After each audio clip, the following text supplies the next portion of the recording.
Right. किसी भी data का एवरेज कैलकुलेट करने के लिए ये फॉर्मूला है।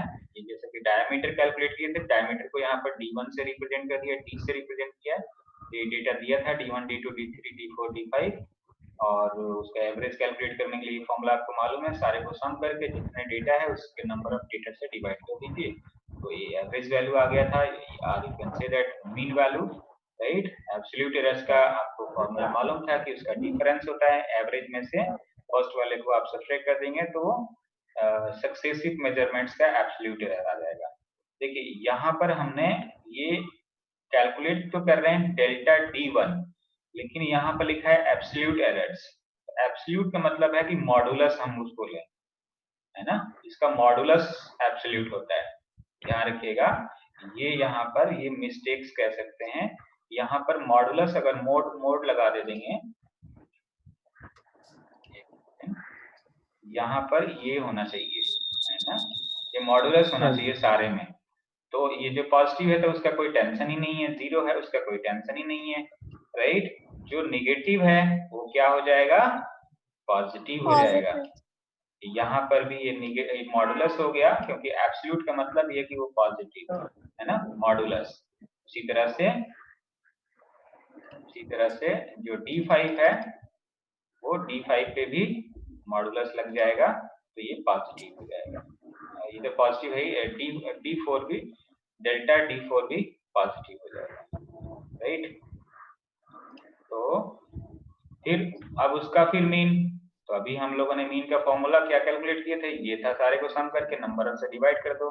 यहाँ पर एब्सोल्यूट एरर्स कैलकुलेट करने का उसका डिफरेंस कैलकुलेट कर लिए, तो उसका मीन एब्सोल्यूट एरर क्या हो जाएगा, सारे को हमने जो अभी कैलकुलेट किए मॉडुलस कैलकुलेट किए उसको सारे को सम करके 5 से डिवाइड कर दिए, राइट। रिलेटिव एरर क्या होता है, जो मीन एब्सोल्यूट कैलकुलेट किए उसको हमने मीन से डिवाइड कर देंगे, तो रिलेटिव एरर दोनों को हमने रिलेट किया, रिलेटिव एरर आ गया। परसेंटेज एरर में जैसे 100 से मल्टीप्लाई कर देते हैं तो परसेंटेज प्रोवाइड कर देता है, राइट। तो ये आप लोगों ने एरर्स पे एरर्स को भी पढ़ लिए और उस पे प्रॉब्लम सिंपल सा कर लिए, राइट। अब थोड़ा सा कॉम्प्लिकेट एक टर्म हम डिस्कस करने जा रहे हैं कि एरर्स को हम ऐड किस तरह से कर सकते हैं, सब्ट्रैक्ट किस तरह से कर सकते हैं, मल्टीप्लाई किस तरह से कर सकते हैं और डिवाइड किस तरह से कर सकते हैं, राइट। और क्या ये पॉसिबल है, ये सारे चारों चीजें मैं बोला, plus minus multiplication addition division, ये पॉसिबल है कि नहीं, इसके बारे में डिस्कशन करेंगे, राइट। तो बहुत ही कंसंट्रेट हो करके नेक्स्ट लेक्चर सुनिए। Combination of errors, right.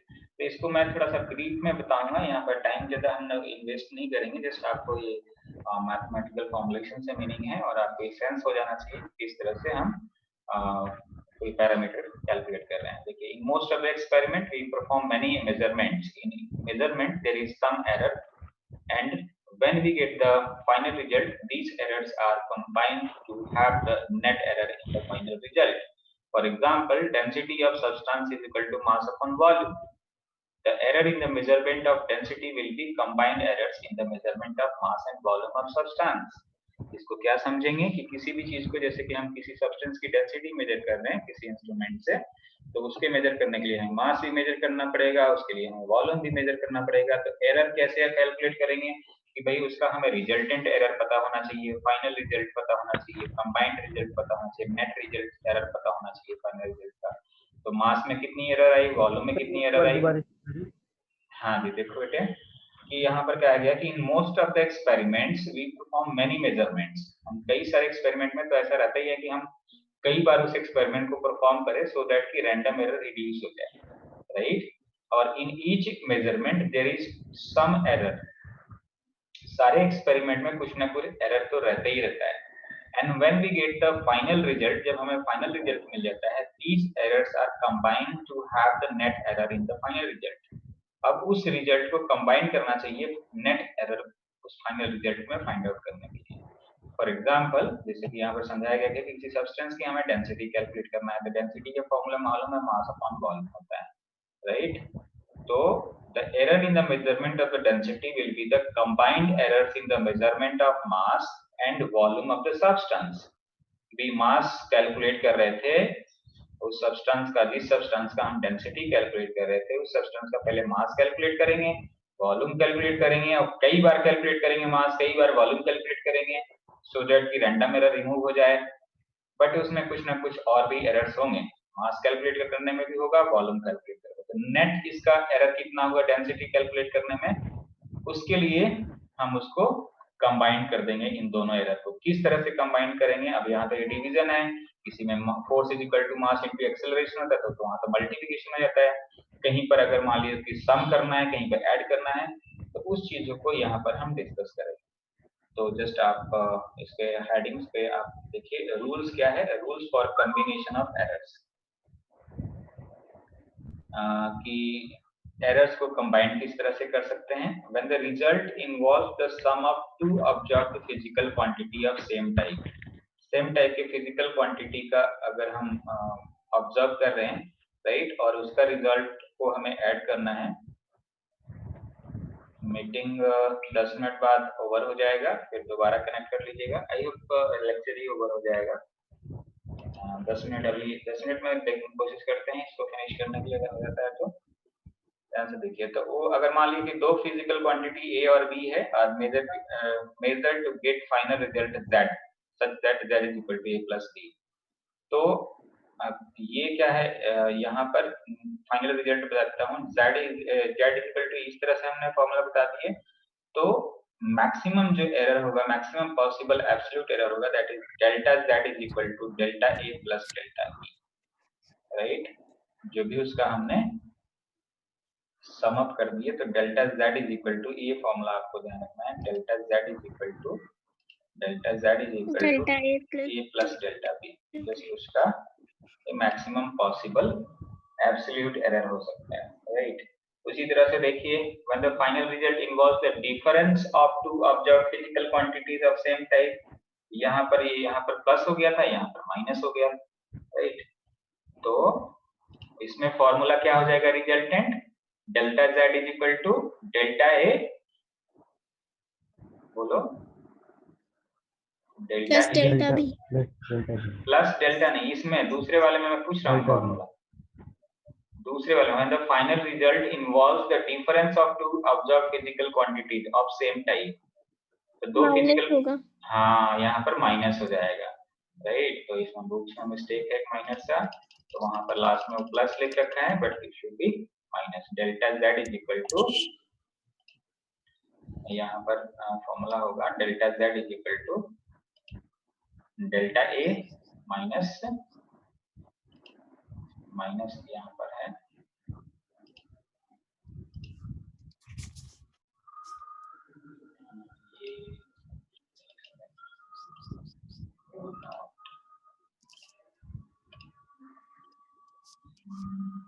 ये फॉर्मूला है delta z is equal to delta a और minus delta b, right. This is the maximum possible absolute error in that final result होगा। तो ये तो बहुत ही इजी टास्क है। जो मेन है मैं उसको बॉदर करता हूँ, जो मल्टीप्लिकेशन और डिवीजन वाला है, राइट। इसको यहाँ से पहले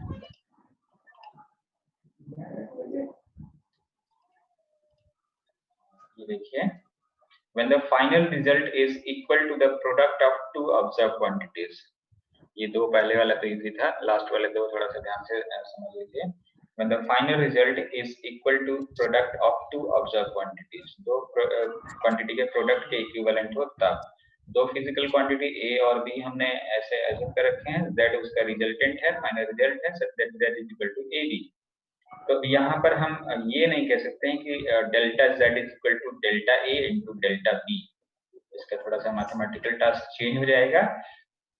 तो इसका आप रिजल्टेंट फॉर्मूला यहाँ पर ध्यान रखेंगे कि उसका रिजल्टेंट कैलकुलेट करने के लिए आपको इस फॉर्मुलेशन को यूज करना है। ये अगर प्रोडक्ट होगा तो that is delta z upon z is equal to delta a upon a plus delta b upon b। आपको ये फॉर्मूला यूज करना है। तो आपको यहाँ ध्यान आ रहा होगा कि ये है एब्सोल्यूट एरर, राइट, मतलब एरर है, और यहाँ पर उसके हमें रिजल्ट से डिवाइड कर दिया, तो बेसिकली वो किस चीज को रिप्रेजेंट कर रहा है, रिलेटिव एरर्स को रिप्रेजेंट कर रहा है, राइट। रिलेटिव एरर से ये रिलेटिव एरर जेड में है, ये ए में है, ये बी में है, तो वही चीजें हमको बताया गया है, राइट। हमें इसको बॉदरेशन नहीं करना है, हमें ये मैथमेटिकल टास्क यहाँ पे करना है, right? Therefore, maximum possible relative error in Z is equal to maximum relative error in A plus maximum relative error in B. तो ये आपको फॉर्मूला क्रिटिकल मैथमेटिकल दो चीज याद रखेंगे कि दो फिजिकल क्वांटिटी अगर इन्वॉल्व है मेजरमेंट में, अगर उसका मल्टीप्लिकेशन से रिजल्ट आता है तो उसका जो एरर होगा that will be equivalent to maximum relative error in A plus maximum relative error in B. Relative error याद रखिएगा, ना कि आपने उसको डायरेक्ट मल्टीप्लाई कर दिया, नहीं तो गलत हो जाएगा, राइट। तो फोर्थ वन जो डिवीजन है उसको भी डिस्कस कर लेते हैं, राइट। तो ये when the result is equal to the quotient of two observed physical quantity, quotient of two observed physical quantities। तो जैसे कि मैं बात कर रहा था ना, डेंसिटी कैलकुलेट कर रहे थे, तो डेंसिटी का किस तरह से हम लोग कैलकुलेट कर सकते हैं एरर। देखिए वहां पर ए अपॉन बी है ना, मास अपॉन वॉल्यूम है, तो उस टाइप के लिए क्या फॉर्मूला हमें अप्लाई करना है, सिंपल सा, इसको लास्ट फॉर्मूले पे हम जाते हैं, that will be given by this much. दोबारा समझाना। हाँ जी, देखिए फोर्थ वाला, हाँ फोर्थ वाला ही हम डिस्कस कर रहे हैं कि अगर हमारे पास थर्ड में था कि मल्टीप्लिकेशन था, फोर्थ में आ गया कि when the result is equal to the quotient of two observed quantities। जैसे कोई क्वांटिटीज है जिसका रिजल्ट इस तरह से final result z is equal to a upon b के टर्म में है ना, where a and b are two major quantities। जिस तरह से पहले हम a और b दो मेजर क्वांटिटीज था, उसी तरह से अगर वो डिवीजन में हो, अगर इक्वल टू कोसेंट आ रहा है कुछ, देन उसका एरर किस तरह से हम कैलकुलेट करेंगे। तो यहाँ पर फॉर्मूला वो मैथमेटिकल टास्क करके कैलकुलेट किया गया, that is equivalent to, basically that formula is equivalent to delta z upon z is equal to delta a upon a plus delta b upon b। तो इसमें भी अब एरर का formula जो use किए थे पहले वाले में, देखिए फोर्थ वाला क्या था, थर्ड था when the final result is equal to the product of two observed quantities, और डिवीजन में when the result is equal to the quotient of two observed quantities, यहाँ पर क्या आ गया, ये आ गया delta z upon a, z is equal to delta a upon a plus delta b upon b, delta b upon b। तो यही formula है, सेम है उसमें। therefore the maximum possible relative error or fractional error in the final result is equal to the sum of relative errors in the two quantities। जिस उसका relative error का सम कर दीजिए तो आपको fractional error फाइंड आउट हो जाएगा। तो उस मल्टीप्लिकेशन में और डिवीजन में आपको ये सेम फॉर्मुलेशंस याद रखने हैं, राइट। अब एक last one, when the final result is equal to some power of physical quantities का एग्जांपल देख लेते हैं। ये बहुत इंपॉर्टेंट उससे कंप्लीशन पॉइंट ऑफ व्यू से है इम्पोर्टेंस, कि अगर कोई फंक्शन इस तरह का हो जिसका हम मेजरमेंट कर रहे हैं a की रेस्ट पावर n, तो उसको हमें किस तरह से एरर कैलकुलेट करना हो। जैसे कि y equal to X square हो, कोई फंक्शन हो, तो x से स्क्वायर हो गया ना, x का स्क्वायर हो गया, तो उस तरह का हम एरर किस तरह से रिमूव कर सकते हैं, किस तरह से फाइंड आउट कर सकते हैं। तो इसका हम लास्ट फॉर्मूले पे पहुंचते हैं।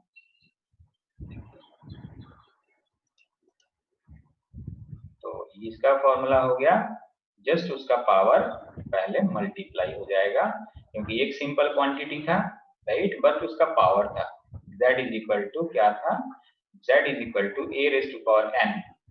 तो ये याद रखिएगा कि ये n पहले आ जाएगा, बाकी जो एक सिंगल क्वांटिटी है तो डेल्टा a अपॉन a। बहुत सिंपल इसका फॉर्मुलेशन है, मैं इसको बॉदर नहीं कर रहा हूँ कि ये कुछ खास नहीं है, आपको ये यूज करना है, ये कैसे इसको फाइंड आउट करते हैं प्रॉब्लम्स, राइट। तो delta z upon z that is basically relative error in that resultant, right, और पावर जो था वो पहले आ गया मल्टीप्लिकेशन में, और जो फिजिकल क्वांटिटी था उसका एरर, राइट। तो यहाँ पर ये फॉर्मूला भी याद रखना है आपको, और इसके ऊपर वाले फॉर्मूला में मैक्सिमम पॉसिबल रिलेटिव एरर इन जेड, जेड क्या था, रिजल्टेंट था जिसका कोई पावर्स हो उसके लिए, तो पावर्स पहले आ जाएगा और relative error in A calculate करेंगे, राइट। तो this is all about errors and how can we calculate errors in subtraction, addition, multiplication and division। तो ये दो फॉर्मुलेशन, तो एक प्लस माइनस का हो, एक प्लस हो गया, प्लस वाले में प्लस कर देंगे उसका relative error, right, absolute error sorry, और माइनस वाले में माइनस कर देंगे, मल्टीप्लिकेशन वाले में रिलेटिव एरर कैलकुलेट कर लेंगे, उसको सम कर देंगे, और डिवीजन में भी रिलेटिव एरर ए और बी को फाइंड आउट करके उसको प्लस कर देंगे। पावर्स वाले में पावर्स पहले मल्टीप्लाई कर देंगे और रिलेटिव एरर एक फिजिकल क्वांटिटी का कैलकुलेट कर, राइट। तो delta z is equal to delta a plus minus delta b हो गया एक फॉर्मूला, तो और डेल्टा z दूसरे वाले के लिए, मल्टीप्लिकेशन डिवीजन वाले के लिए, delta z upon z is equal to delta a upon a plus delta b upon b। ये फॉर्मूला याद रखना है मल्टीप्लिकेशन डिवीजन के लिए।